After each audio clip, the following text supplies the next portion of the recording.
এর একটা ছাদ বাগান বা বারান্দা বাগান মানে কি জানেন?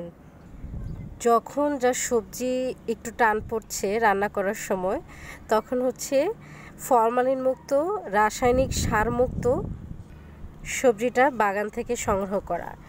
এই ধরেন এখন দুপুরবেলা আমার আম্মু ভর্তা বানাতে গিয়ে তার মনে হলো ধনিয়া পাতা নাই, তো আমাকে বলল যে যা বিলাতি ধনিয়া পাতা ছাদ বাগান থেকে নিয়ে আয়। এই যে আমি এখন সংগ্রহ করতে চলে আসলাম।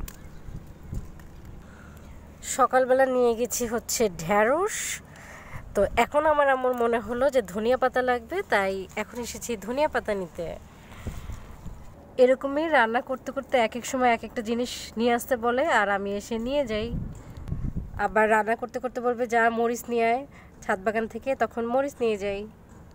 নিজেদের একটা বাগান থাকা এটাই সুবিধা।